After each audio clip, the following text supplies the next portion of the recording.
Yo, yo, yo, what is up, everybody? Chris here from Fake Sports News, back at it again with another video. And today I'm going to be bringing you guys a tier list ranking our top 8 teams. Of course, those teams that qualified for champs.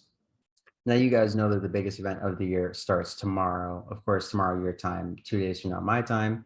And without further ado, let's get into the tier list. At the bottom, you can already see the 4 teams that have been eliminated. That, of course, being the Florida Mutineers, Minnesota Rokkr, Los Angeles Guerillas, our Major 2 champions. And then, of course, the team that only scored a whopping 20 points, the second most consistent team in the CDL behind Atlanta Faze, the Paris Legion. So looking at all of our teams, I ranked them in 3 realistic categories. Of course, the eliminated teams don't really count as a category. They're a constant, like there's no movement there, but I digress. So I categorized them into teams I think will be double bopped out of the tournament, 4th through 6th for show, and teams that will place top 3, aka teams that can win it all. So we'll start with the teams that I think will realistically get double bopped.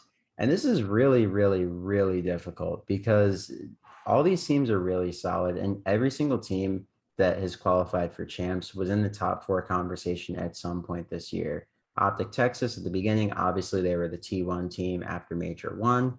Faze has been top of the leaderboards all year. They place nowhere below 3rd at any of our majors. 3rd was their worst placing, and it only happened once. They were the Silver Surfers all year long. Very hard to count them out. The Boston Breach were a top 4 team at the beginning of the year, and at the end of stage 4, they looked to be one of the better teams in stage 4. They were top 4 in the standings again. So they looked really great going into the stage 4 major, top 4 in their regular season standings, the seeding for major 4. And then, of course, the Subliners, they've looked like a top 4 team throughout stage 3 and 4. They just didn't have a great showing at the stage 3 major. LA Thieves looked like a top 4 team during stage 1, and then they won stage 4. So London Royal Ravens, similar case, looked like a top 3 team all year long in the standings until Seattle surpassed them after winning their own major at Major 3. I'm sorry, that was the Toronto Ultra Major. They won Major 3 and surpassed the Ravens, but they've pretty much been a mainstay in the top 3 standings-wise, just because of their strong performances at Major 1 and 2. They made such a deep run at Major 1. It was just like they secured so many points. So they've been a top 4 team, multiple points. Seattle goes without saying, obviously won Major 3. Season 1, they looked like a top tier team. Kickoff Classic, they got 2nd. And then the Ultra, they won the Kickoff Classic, right? So they've had their moments where they look to be a top tier team. And definitely going into the Toronto Ultra Major, they looked really good. And then at the Major, they looked incredible. They placed 3rd. So all these teams are killers. And if they heat up this weekend, they can definitely make a run. But with that being said, I think the first team that's kind of an easy call for everybody, the odd man out at champs this year, is definitely the Boston Breach in terms of just overall performance, consistency, and skill ceiling, in my opinion. I love all the players on that team.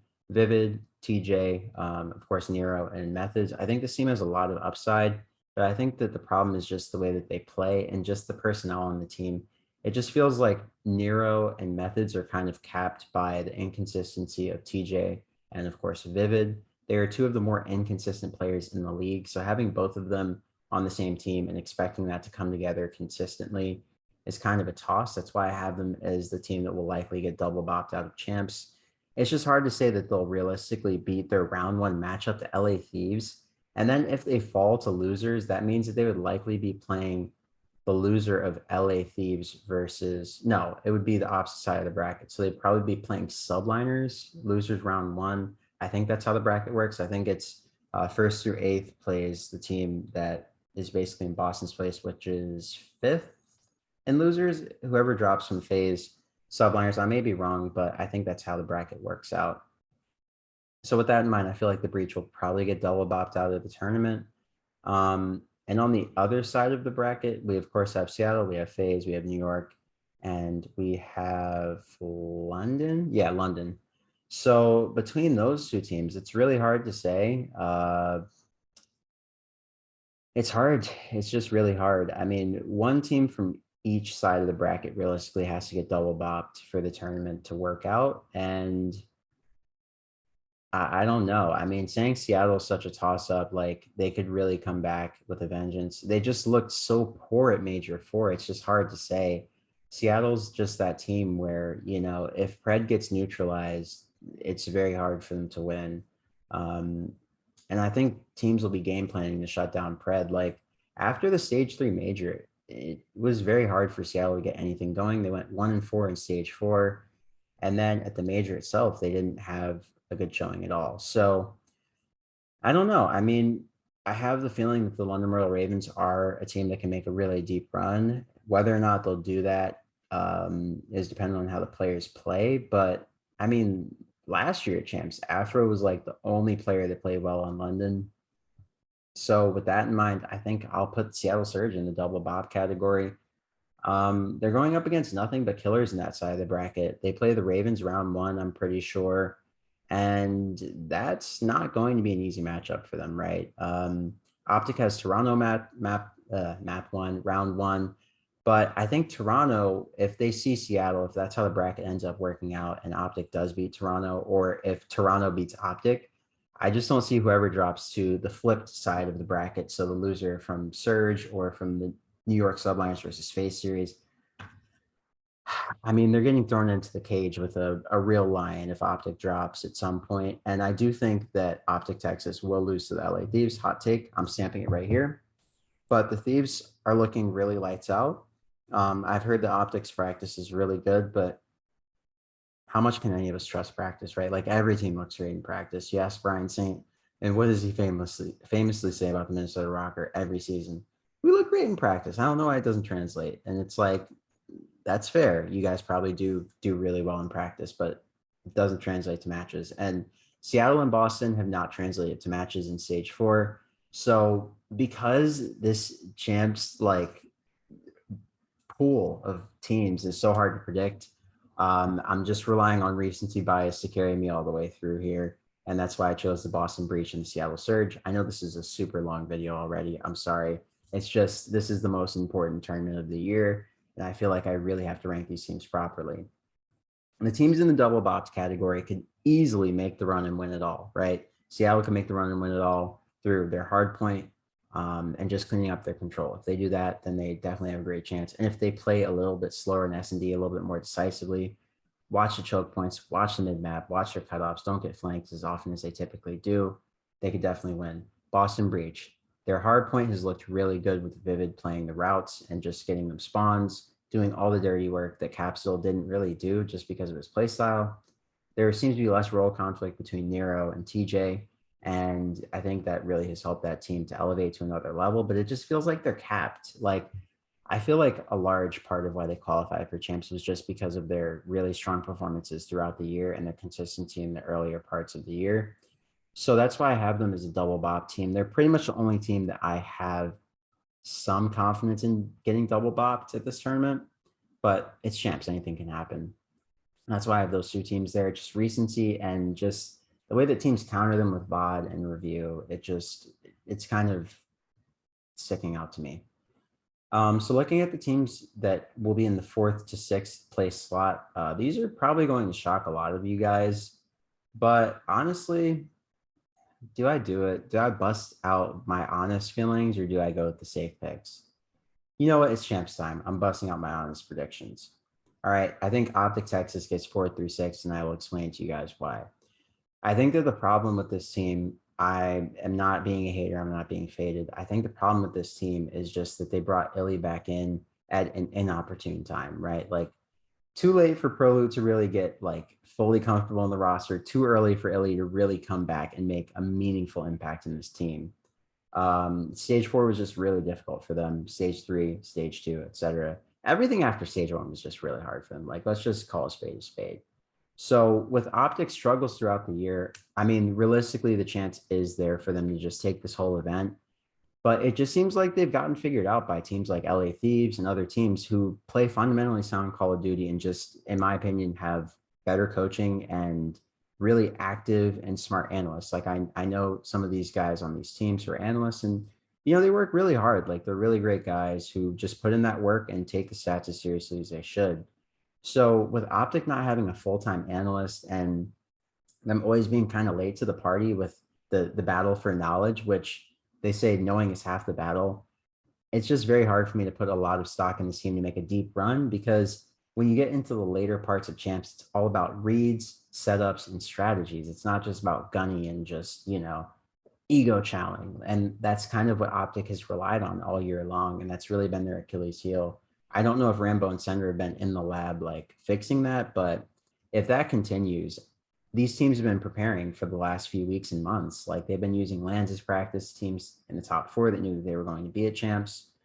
I mean, it's just very hard to say, oh yeah, we lost Major Four because we were practicing. I heard them say that recently. And it to register, like they lost to Faze for the first time. So now, the mental factor is gone. Faze isn't scared of playing them. LA Thieves has beaten them the last 2 or 3 times they played on land. And they have to see LA Thieves in the winners finals if Boston doesn't make it out. Boston has also beaten them recently.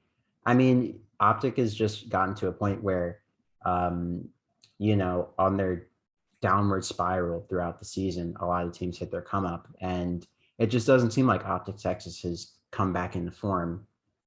I may be faded, they may win it all, but that's just my take on it as an analyst. I look at the stats all the time. I go through them. You guys know I cover the videos all season long. I cover the stats all season long. It's just very hard for me to place a lot of faith into a team with form and fundamentals that are fundamentally as shaky as Optic Texas's are, if I'm just being honest as an analyst.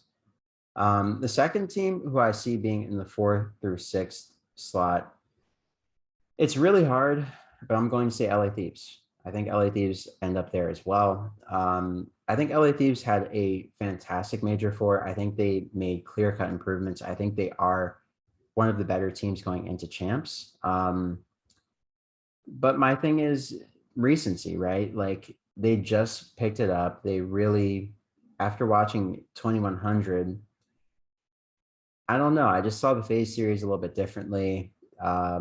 It wasn't the LA Thieves played tremendously well. It's just they caught Faze at a really weak point and they capitalized on it as they should. They played very well. I'm not taking anything away from them, but it felt like when LA Thieves faced the best competition, they weren't necessarily at their best. In the grand finals, don't get me wrong.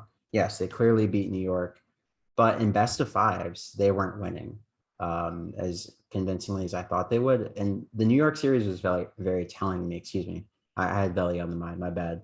But yeah, the New York series was very telling me because the Thieves didn't look as airtight as I thought they would. New York kind of handled them. And I was like, if they see a team like Faze at champs, like curtains. So yeah, that's why I put LA Thieves in the 4th through 6th slot. I just think this team is really good. They have potential to win it all even, but potential doesn't really matter when application isn't there consistently. So that's my problem with the Thieves. I just feel like their inconsistencies are very similar to Optics and they disappear a lot. Like you'll just have a series where Envoy will just be getting tucked or Kenny will just be getting, not Kenny as much anymore, but Envoy draws Octane, somebody gets tucked. And, when they're in those scenarios, it's just downhill from there. They're a very momentum-based team, it seems. It's very hard for LA Thieves to have, let's say, a 3-1 where they lose map 1 and have a gentleman sweep on the inverse side of the series.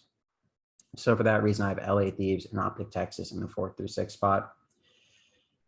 And then the last team that I'll put there between the subliners and the Toronto Ultra, it's very difficult. But I'm going to say the Ultra. They've had a really rough year. I don't see them really making the necessary changes to win in this game. I just think their team comp is the problem. You have Insight and Cammy, who are relatively fast and slow, respectively. Like Cammy's super fast, Insight's super slow. And you have Bance, who's kind of a slow player. Kleenex, who's a very fast player. It just feels like their pacing is all wrong for this game because this game isn't really about spawn killing and playing methodical COD. It would have favored Ultra in their old form where they were super fast and super chaotic like they were at the end of the year in Cold War, and they just played spawns well. They play really intelligently, but this game just doesn't cater to their current play style, which is methodical but fast. It's very hard to describe. It's like Blitzkrieg in a way. It's Lightning War, but it just doesn't work with that core of players, if you will. That's why I have them in the 4th through 6th spot. Personally, I think Faze won it all this event. It's hard to count out Selenium, Abizi, RCs, and Simp at champs. Optic, you can't count out Scump at champs, right? But you also can't count out Simp and Abizi at champs. And you definitely can't count out RCs, and you definitely can't count out Selenium. Those guys were just on another level when they got to champs last year. And they famously got bounced out early by Seattle Surge. at the major. So them losing to LA Thieves, I feel like they're going to practice the right way. They're going to come into this tournament and they're going to take it. Abizi was finally starting to fire on all cylinders at the last minute. It looked like he finally got comfortable for the first time this year. And I don't think that bodes well for the rest of the league. If Abizi's off his leash, then I think Faze win this. They also beat Optic, which is their biggest hurdle to overcome.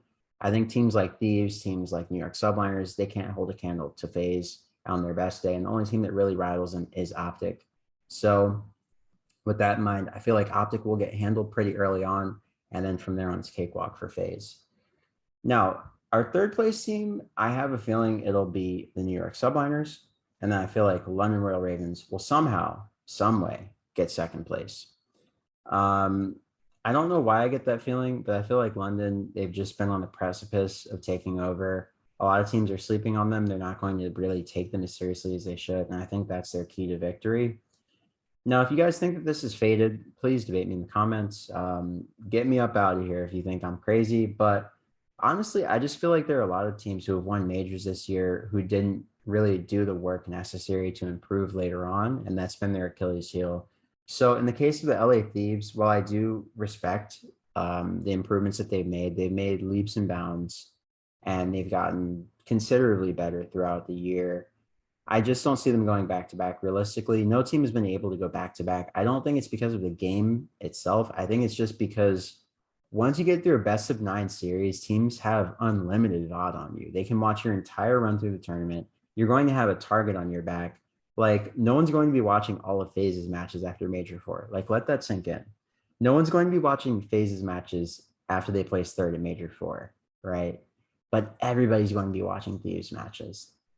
No one's really going to be watching Subliners matches in the same way that they would watch Thieves matches. So I think with that tidbit of information, I think we're primed to see a new winner at this event. And I think it'll be a team who hasn't won on land. So that only leaves the Boston Breach, Atlanta Faze, and of course, the London Royal Ravens.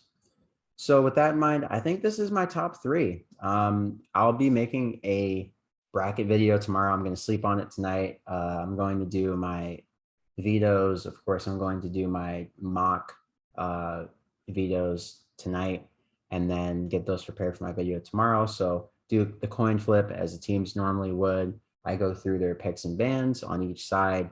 I figure out who would be A team, who's B team, who would take what, who would ban what, et cetera, just based on probability. And that's how I get my predictions. And yeah, so I'll be back at it tomorrow with you guys, going through each series that I think is realistically going to play out. And I'll run my little predictions for the winners round 1 matches. So obviously New York Subliners versus Faze, Seattle versus London, I think is the other one, Thieves versus Boston, and Optic versus Ultra. So if you're interested in that, be sure to stay tuned to the channel for that preview of my bracket going into the weekend.